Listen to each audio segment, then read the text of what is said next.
Você me, Você me ouve, Guilherme? Só para testar? Ouve. Ouço sim.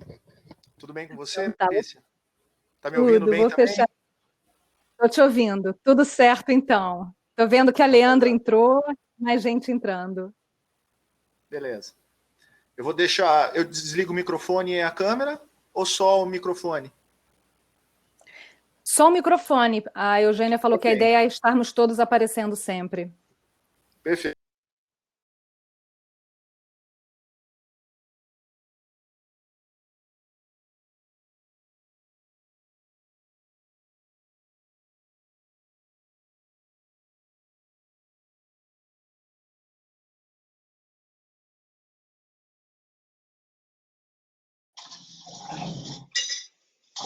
Oi, oi, estão me ouvindo? Ouvindo sim, Leandra. Mariana Legal. entrando. Ana mandou uma mensagem perguntando se nós a vemos, mas não. Eugênia já viu, já falou. Daqui a pouco ela aparece. Só falta a Marina mesmo.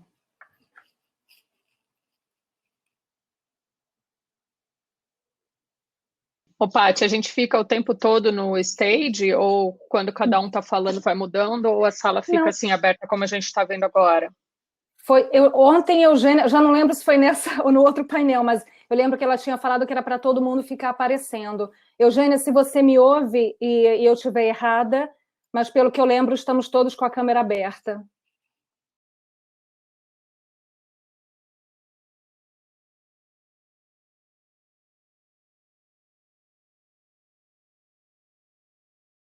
Confirmou, todos com câmera aberta. Mais um minutinho e a gente começa.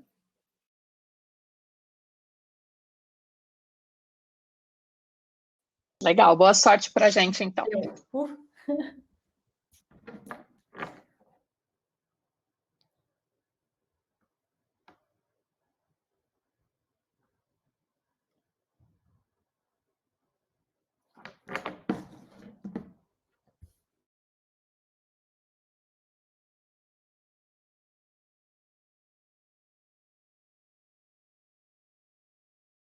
Bem-vinda, Marina.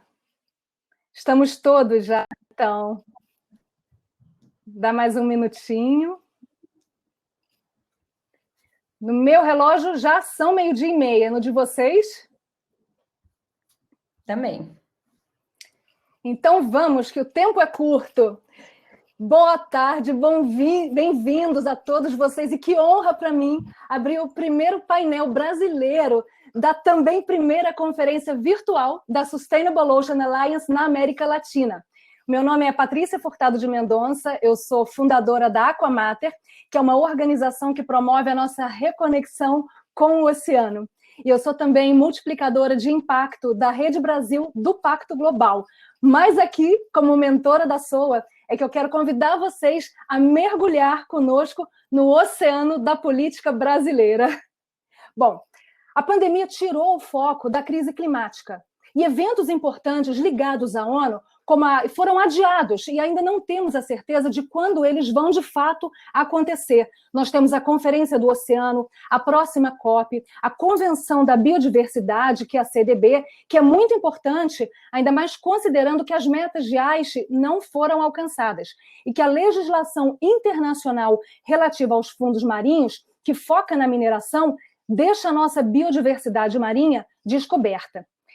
E nós temos que ver agora se, com a crescente importância dos ESG, que são os indicadores ambientais, sociais e de governança da área de investimento, junto do Global Risk Report, do Fórum Econômico Mundial, que colocou agora a questão ambiental como top risk, vamos ver se governos e corporações privadas colam mais, ganham mais aderência com as metas da Agenda 2030. Nós sabemos que o oceano está ao centro da crise climática. Então, não é por acaso também que a ONU colocou a década da ciência oceânica para o desenvolvimento sustentável, começando agora, 21 e 30. Falando de Brasil, o Brasil ele é reconhecido, sim, como um país que levantava importantes discussões ambientais no cenário internacional.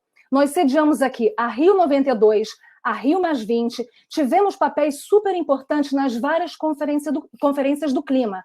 E nas últimas décadas, uma conquista, nós aumentamos muito nossas áreas marinhas protegidas, que de 1,5% foram para 26,3%.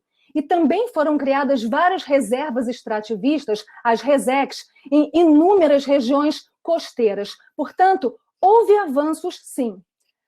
Mas, hoje, o oceano brasileiro anda à deriva, se é que eu posso usar essa metáfora aqui. Nós sabemos que órgãos públicos de proteção ambiental têm sido desmontados e que leis de conservação do nosso ecossistema marinho costeiro têm sido, sim, questionadas e desrespeitadas pelo próprio governo. E algumas pastas que pertenciam ou deveriam pertencer ao Ministério do Meio Ambiente estão agora nos ministérios da Agricultura e do Turismo, por exemplo. E a década da ciência oceânica para o desenvolvimento sustentável está sendo coordenada pelo MCTI, que é o Ministério de Tecnologia, Inovação e Ciência. E falta muito pouco, a gente tem um grave problema agora, que a pesca comercial das sardinhas possa ser liberada no arquipélago de Fernando de Noronha, o que desequilibraria o frágil ecossistema da ilha, que possui também unidades de conservação.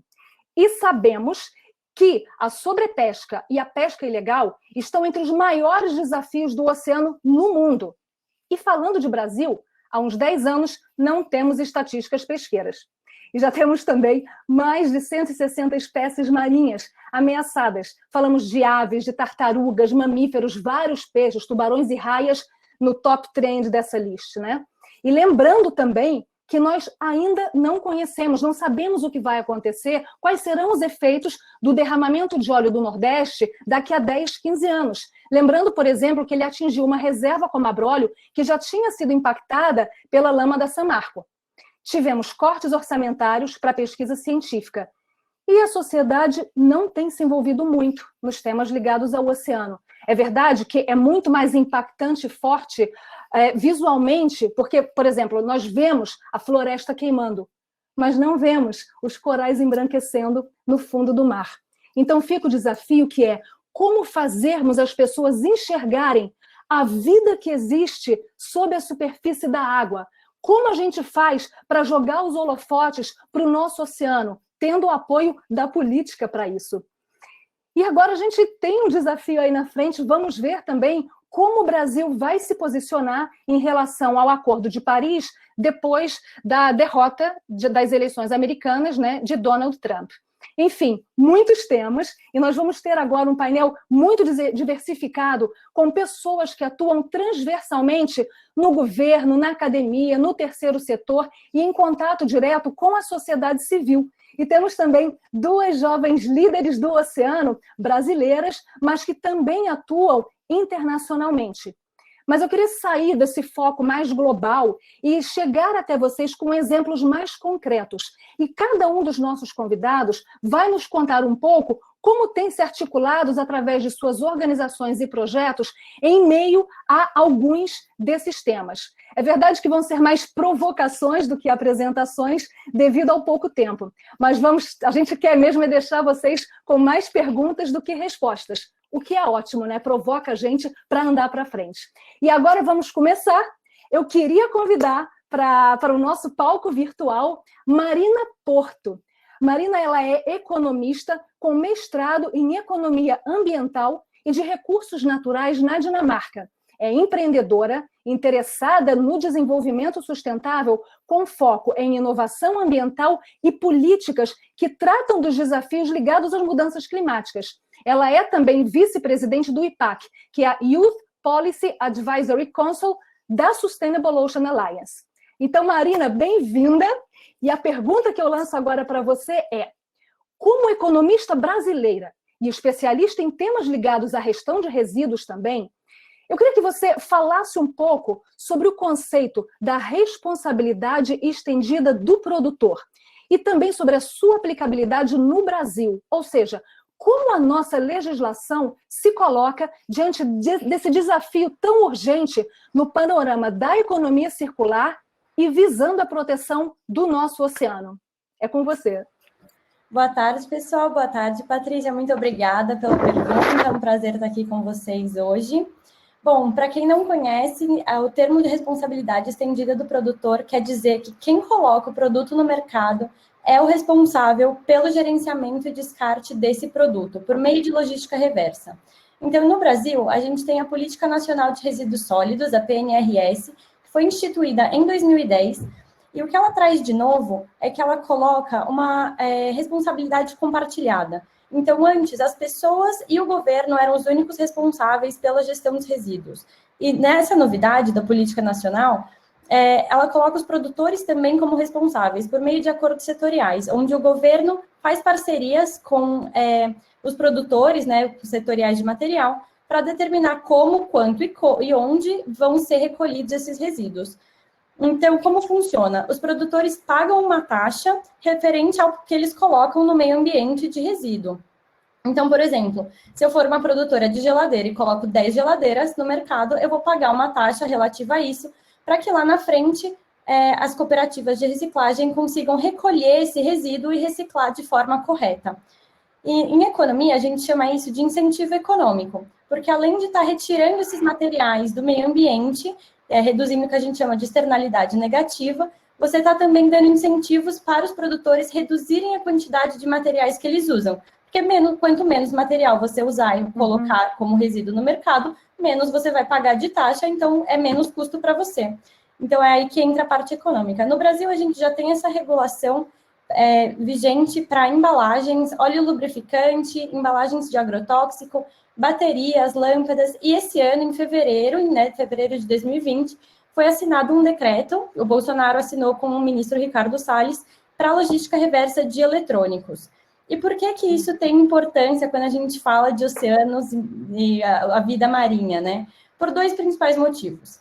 Se o resíduo não é tratado de maneira correta, ele pode parar no oceano e se tornar lixo marinho. A gente já vê isso muito com embalagem, se tornam microplásticos, depois é super difícil.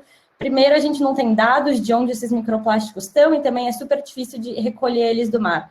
E segundo, porque se a gente não está reciclando esses materiais, a gente tem que extrair mais para produzir. E hoje em dia o que está acontecendo é que muitos materiais estão sendo extraídos do fundo do oceano, prejudicando muito todos esses ecossistemas. Então, são dois pontos muito importantes.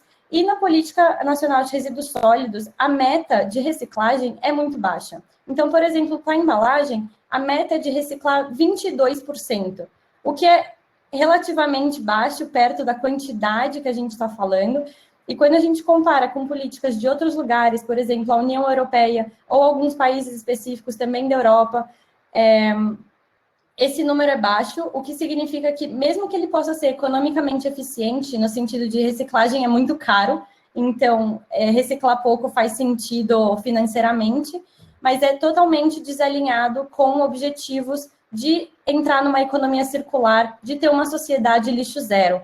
Então, acho que é importante repensar qual é o objetivo dessa política e como que a gente pode fazer para, junto a ela, caminhar para uma sociedade mais circular e um oceano mais saudável. Obrigada. Gente, desculpa, eu vi que a minha imagem tinha saído, eu não sei o que aconteceu, mas vi que o áudio correu, né? Então, obrigada, Marina. E eu queria agora chamar à mesa Leandra Gonçalves. A Leandra é bióloga, doutora em Relações Internacionais e pesquisadora do pós-doutorado do Instituto Oceanográfico da USP, onde estuda a interface entre ciência e política no contexto da governança. Ela colabora com diversas instituições ligadas às mudanças climáticas e é cofundadora da Liga das Mulheres pelo Oceano. Leandra, eu lembro que em 2018 você esteve junto à nossa musa Sylvia Earle, no Brasil, num evento em que o Brasil se comprometia a criar mais áreas marinhas protegidas.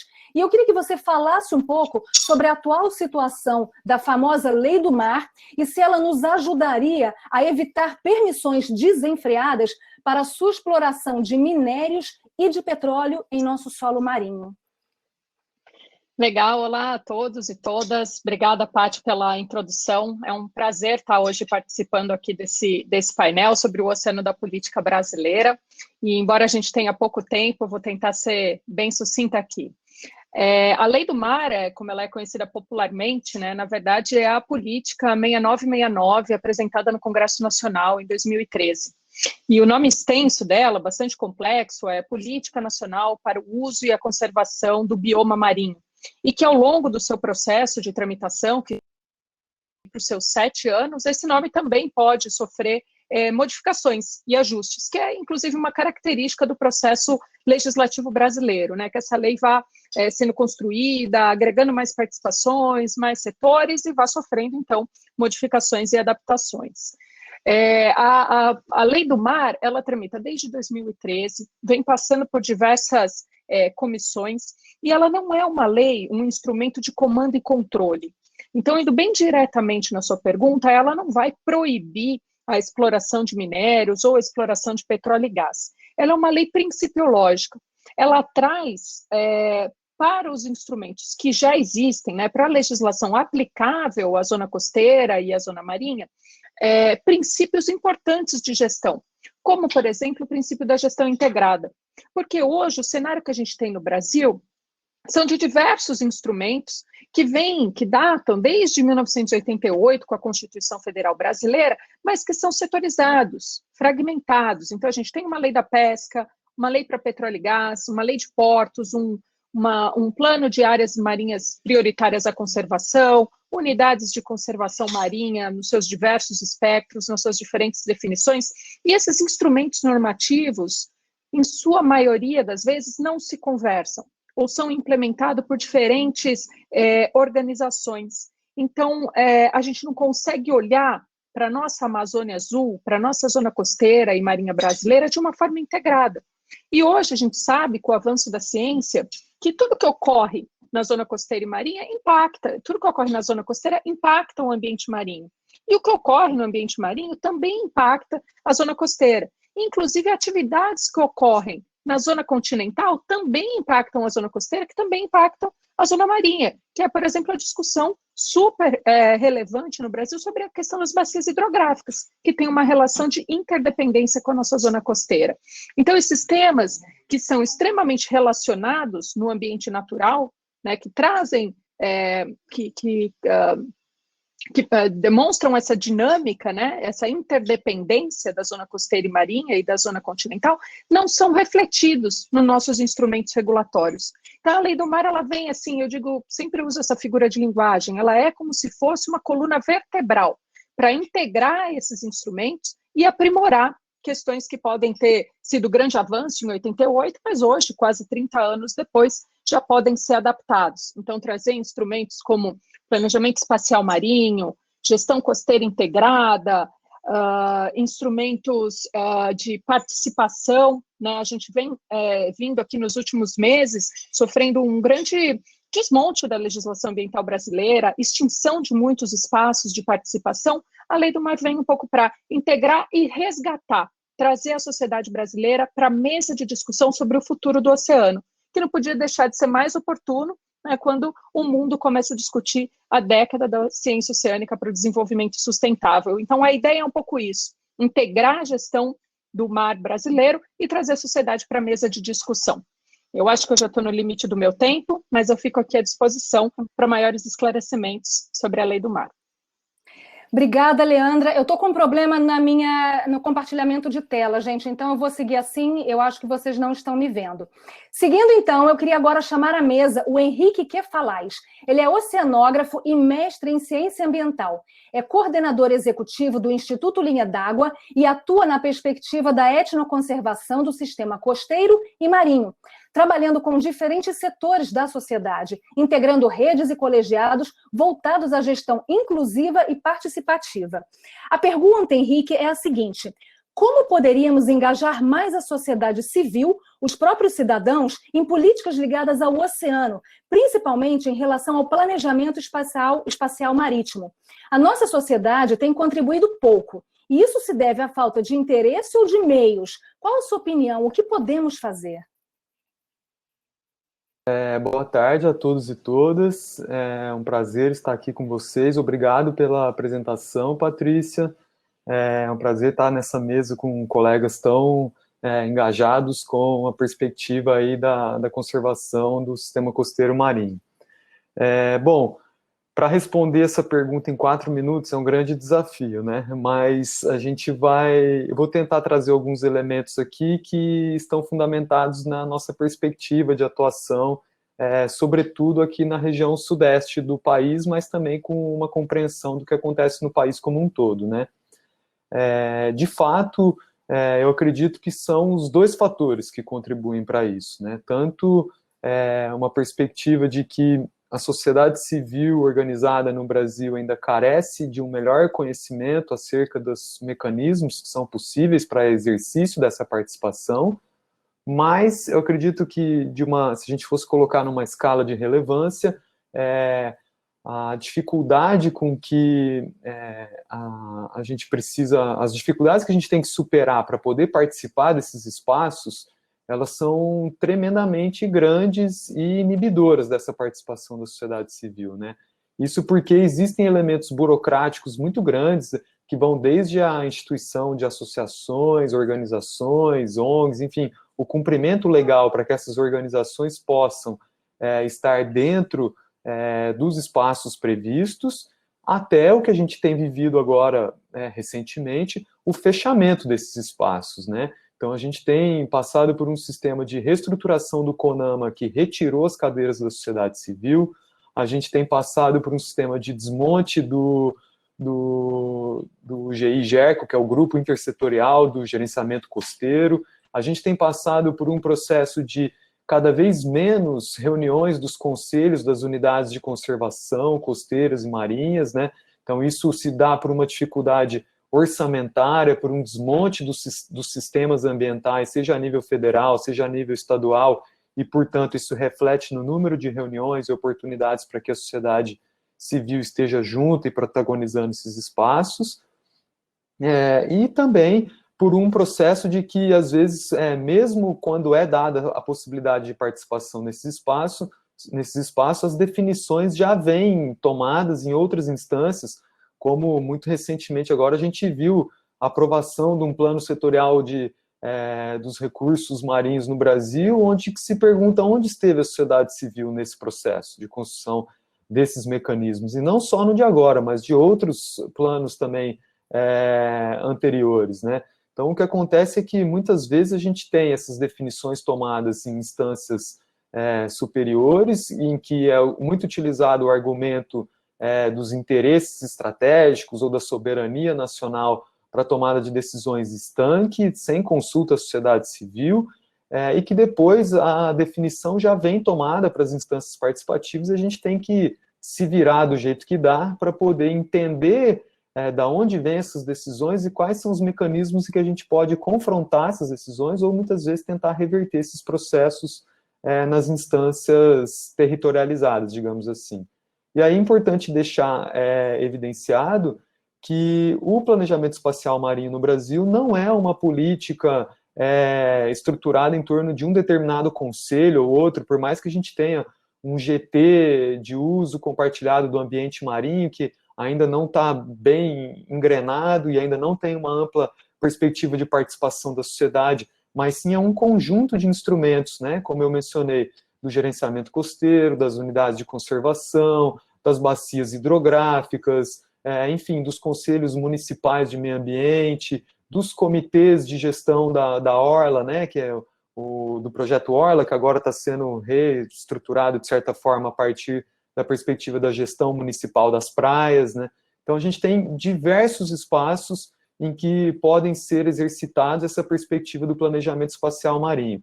Mas reitero aqui que esses espaços são muito burocráticos, têm sido cada vez mais fechados as perspectivas de participação da sociedade civil. Recentemente, as associações de bairro foram impedidas de integrar os conselhos de bacias hidrográficas. Então, a gente tem tido cada vez mais um estreitamento da participação da sociedade civil, uma dificuldade disso, e um não reconhecimento das novas formas de organização da sociedade civil, que tem sido a partir de coletivos, outras instâncias de agregação dessa sociedade, que poderiam estar exercendo essa participação direta. Acredito que é isso, acho que eu já estourei até o tempo, não sei, me perdi aqui no cronômetro. Obrigado pela oportunidade, a gente segue aqui para o debate. Obrigada, Henrique. Agora eu vou chamar então à mesa o Guilherme Lima. Ele é oceanólogo, mestre em oceanografia, física, química e geológica pela FURG. Pela Unicamp, ele tem especialização em jornalismo científico e é doutor em engenharia civil, com foco em recursos hídricos, energéticos e ambientais. Ele é vice-presidente da Junta Administrativa de Valoração Ambiental na Secretaria Verde de Meio Ambiente e Desenvolvimento Sustentável do município de Campinas, São Paulo. Guilherme, como representante de uma instituição pública municipal, o que você nos diz sobre a possibilidade de outros governos locais, outras prefeituras, aplicarem mais medidas de recuperação e proteção do ambiente marinho, independentemente do governo nacional? Bom, boa tarde a todos. Obrigado aí pelo convite de participar desse evento. É uma honra estar aqui. Patrícia, a Constituição brasileira determina que todos têm o direito ao meio ambiente ecologicamente equilibrado, pois é um bem de uso comum do povo e essencial à sadia qualidade de vida, impondo-se ao poder público e à coletividade o dever de defendê-la e preservá-la para as presentes e futuras gerações. Portanto, ela determina que a responsabilidade se dê nas 3 esferas, a federal, a estadual e a municipal. Ainda que haja um desmonte, como já tem falado pelos colegas, né, da estrutura de proteção ao meio ambiente na esfera federal, ainda cabe a responsabilidade aos estados e municípios a obrigação de, e aí eu cito de novo a Constituição, proteger o meio ambiente e combater a poluição em todas as suas formas. Desde que guardados os princípios da legalidade, impessoalidade, moralidade, publicidade e eficiência, todos os municípios podem atuar na conservação e recuperação do meio ambiente. Os instrumentos para se fazer isso são os mais variados, né, e também são bem conhecidos. A gente tem a fiscalização ambiental, licenciamento ambiental, avaliação de impacto ambiental, a criação de áreas protegidas, entre outros. A experiência que eu vou trazer aqui para vocês hoje é a experiência de Campinas na aplicação de um desses instrumentos de proteção ambiental, que é o termo de ajustamento de conduta, também conhecido como TAC, tá? Para a reparação integral do dano. O TAC é uma forma de solução extrajudicial de conflitos promovida por órgãos públicos, tendo como objeto a adequação de agir de um infrator que causou um dano a um direito coletivo, no caso, o meio ambiente. Ele é sempre aplicado? Não. Aqui no caso de Campinas, nem sempre que houver uma infração ambiental ocorrerá a elaboração de um TAC. Nesses casos, onde o TAC não é aplicado, a ação administrativa de advertência, multa ou embargo e o dever de desfazer e recuperar podem ser os suficientes. Quando precisa fazer um TAC, significa que o dano precisa ser reparado e compensado. A reparação do dano, ela é fundamental, certo? E é uma ação que a gente não dá muita margem para discussão, não, tá? O que é novidade, né, que nós fazemos aqui em Campinas é a compensação ambiental. Aqui a gente lança mão da compensação, da valoração ecológica e econômica, no caso da valoração econômica também chamada de precificação, para quantificar a perda parcial ou total dos serviços ecossistêmicos impactados. Com isso, exigimos do infrator a compensação pelo mesmo tipo de serviço ecossistêmico impactado e que ele seja aplicado no mesmo local, quando possível, né, na mesma microbacia, na microbacia contígua ou na bacia hidrográfica, recuperando as funções ecológicas e ecossistêmicas prejudicadas. E como que é feita essa recompensação? ela é feita por meio de um banco de projetos, composto por projetos e programas dos planos ambientais municipais, dos planos de manejo das unidades de conservação do município, ou por projetos com parcerias com outras secretarias, como, por exemplo, a Secretaria de Saúde, né? Com a aplicação do TAC, nós conseguimos 3 coisas aqui no município.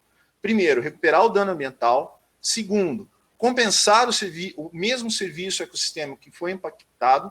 E terceiro, promover a qualidade ambiental pela aplicação de projetos definidos pelo planejamento ambiental do município. Tudo isso sem custo para a administração pública, porque a obrigação de fazer é do infrator. É claro que não é tão simples quanto eu estou falando, eu estou aqui fazendo um resumo de tudo isso, de toda a ação que a gente tem, mas o TAC é um instrumento que pode auxiliar os governos locais a proteger o ambiente marinho, independentemente da ação federal. Agradeço e fico disponível aí para responder alguma questão que porventura tenha. Obrigada, Guilherme. Vamos seguir, então. E eu gostaria de chamar à mesa a nossa painelista Mariana Andrade. Mariana é oceanógrafa e mestre em oceanografia biológica. Trabalha com conservação marinha e sustentabilidade do oceano. É embaixadora do All Atlantic Youth, um programa da União Europeia focado no Oceano Atlântico e voltado para os jovens. Ela também é cofundadora da Bloom Ocean, uma agência criativa especializada na relação da sociedade com a saúde do oceano e conselheira da Liga das Mulheres pelo Oceano. Mariana, você é uma jovem líder do oceano do Brasil. E quais são os principais desafios para os jovens cientistas brasileiros diante de todo esse cenário que nós trouxemos até agora? Bom, animador responder essa pergunta, mas primeiro, boa tarde a todo mundo, e muito obrigada pelo convite, é muito bom estar com vocês aqui hoje discutindo esse assunto que é tão relevante, que precisa entrar mais frequentemente nas ciências do mar. Bom, falando bem dessa posição de jovem pesquisadora e das experiências que eu trago dos meus colegas todos, não é fácil ser pesquisador no Brasil, no geral, não é fácil de se dedicar à ciência, e nas ciências do mar isso não é diferente. É uma situação de trabalho muito precária e ainda assim não é reconhecida como uma profissão. Diferente de muitos países no mundo, fazer doutorado ou se dedicar à pesquisa, muitas vezes, se não tiver um vínculo de trabalho, normalmente por concurso, por contratação, a pesquisa por si só não é reconhecida como uma profissão, uma forma de trabalho. E isso é muito desgastante e desestimulante para muitas pessoas que muitas vezes querem se dedicar à carreira científica. Eu fiz uma conta super rápida, assim, hoje, no Brasil a gente tem algumas principais agências de fomento para bolsas de pesquisa, que são a CAPES, o CNPq e as agências estaduais. Uma bolsa de mestrado na CAPES é R$ 1.500, o que para uma pessoa que se dedica a 40 horas semanais, 8 horas diárias, 5 vezes por semana, isso vale R$ 9 a hora de trabalho. E isso é muito chocante fazer essa conta, porque é uma mão de obra extremamente qualificada, pessoas estudando realmente desafios muito contemporâneos, muito importantes para a nossa vida no planeta, sendo mantido nessa condição de trabalho realmente bastante precária, onde a gente não tem esse reconhecimento. Também achei um último dado que a gente tem sobre a formação de recursos humanos da pós-graduação aqui no Brasil, de 2009, mas ainda assim ele traz uma comparação com os dados de 1997, onde a gente tinha, em 1997, 100 dissertações e teses de pesquisadores nas ciências do mar, o que é muito, muito pouco, né? E em 2009 a gente já tinha mudado esse número para 500. Com certeza hoje em 2020 a gente já tem muito mais do que isso, só que a gente não tem um monitoramento dessas informações, um acompanhamento necessário e importante desse recurso humano sendo formado, principalmente agora que a gente entra em desafios muito importantes, né, na beiradinha aí da década da ciência oceânica, e como é que a gente vai valorizar essa comunidade de pesquisadores, não sabe nem quem são essas pessoas, e como que a gente pode estimular que essas pessoas continuem trabalhando, né. Tentando fazer um link com as falas anteriores e muito que o Henrique falou, as políticas ambientais hoje no Brasil e as decisões estão sofrendo um desmonte e realmente sendo estreitadas, a participação tanto da sociedade civil quanto das pessoas que representam esse papel da ciência estão sendo cada vez mais limitadas e retiradas do contexto, e cargos que deveriam ser cargos técnicos, ou que poderiam muito serem melhores executados se tivessem esse background técnico, estão sendo substituídos por cargos, por pessoas que não necessariamente desempenham essa função, e isso é extremamente desestimulante, enfraquece as políticas públicas, enfraquece a democracia, enfraquece a ciência, e enfraquece essa geração de jovens e de outras gerações de pesquisadores a poder ocupar esses espaços de liderança e de decisão sobre políticas públicas relacionadas ao ambiente no geral e ao oceano, principalmente, sendo o planejamento espacial marinho uma delas, a lei do mar também outra delas, e dentre todas as outras. Então, é isso, eu desejo que a gente desperte um pouco mais para esse assunto, preste atenção nesse recurso humano interdisciplinar tão potente que a gente tem dentro das universidades e passe a valorizá-lo e colocá-lo, sim, nesse lugar de tomada de decisão, porque, sim, tem capacidade para isso, mas que a gente precisa abrir esse caminho aí para os próximos anos. A gente tem desafios muito grandes pela frente. Obrigada, Mari. Nossa, as falas de cada um de vocês, dá vontade de fazer um painel inteiro para cada um para trazer esses temas, né? Mas eu agora queria trazer uma pergunta geral para todos vocês, que vocês consigam responder, desafio de 2 minutos. A pergunta é: eu queria que compartilhassem aqui diferentes soluções para os desafios que acabamos de discutir e que explicassem à comunidade da SOA quais são os caminhos possíveis para cada um sustentabilidade do oceano brasileiro. Vou começar passando a palavra para o Guilherme. Tá certo. Patrícia, eu acho que de dentro, né, vendo de dentro de um órgão público municipal, o que a gente pode fazer, o que a gente tem que fazer é dar mais ferramentas para a população, para o público em geral, para 2 coisas. Primeiro, a participação, né?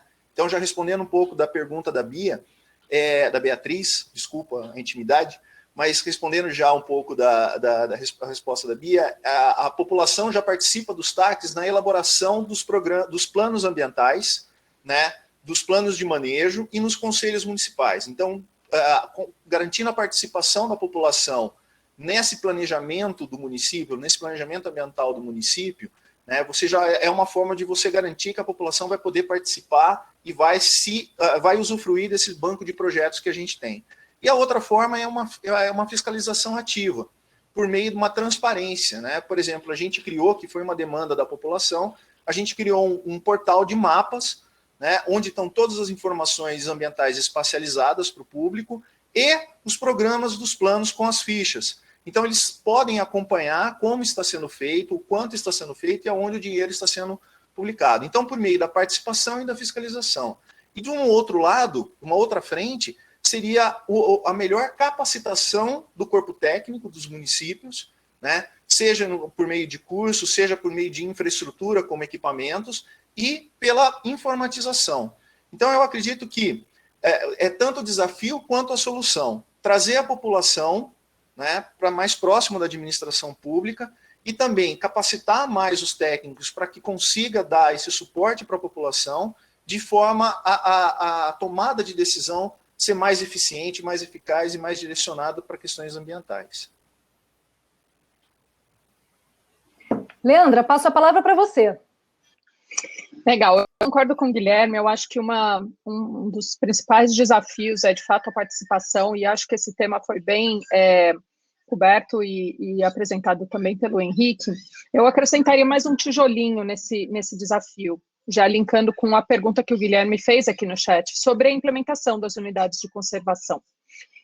A gente precisa de recurso para realizar uma gestão, uma governança eficiente, né, do sistema costeiro e marinho brasileiro.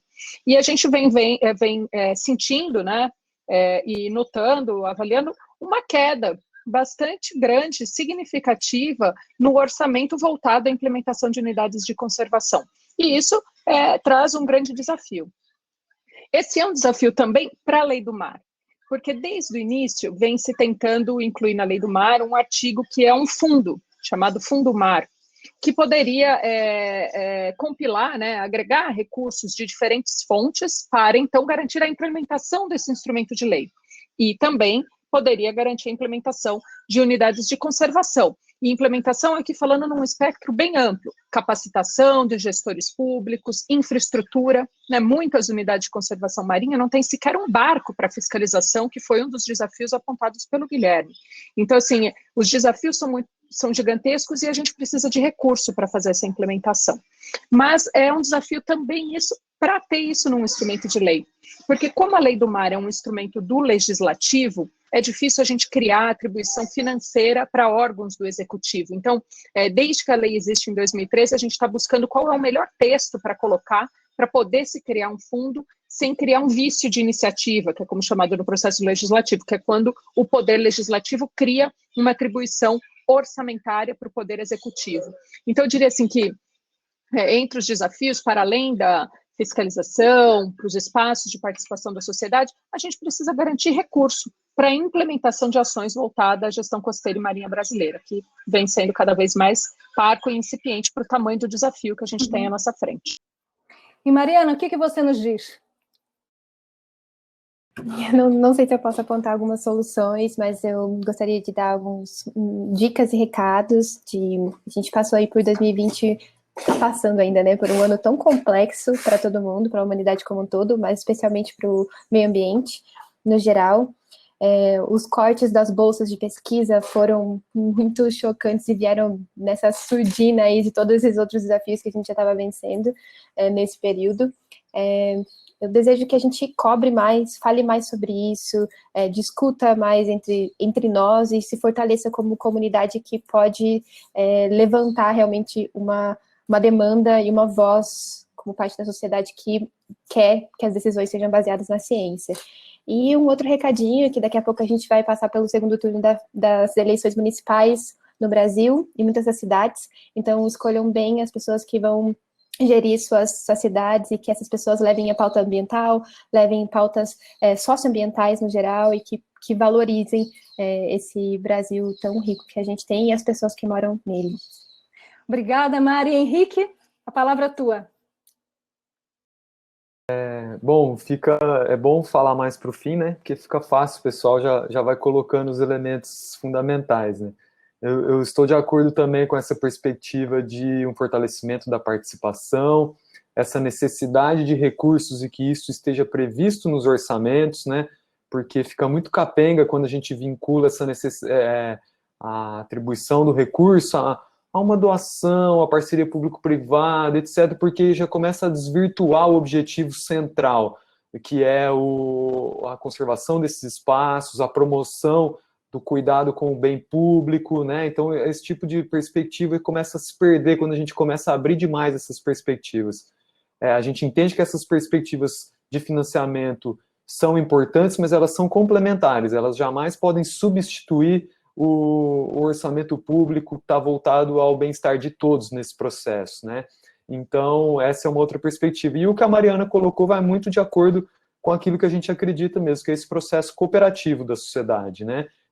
Que então, como a gente consegue se unir em torno de determinados objetivos comuns, e aí eu traria um adendo a isso, né?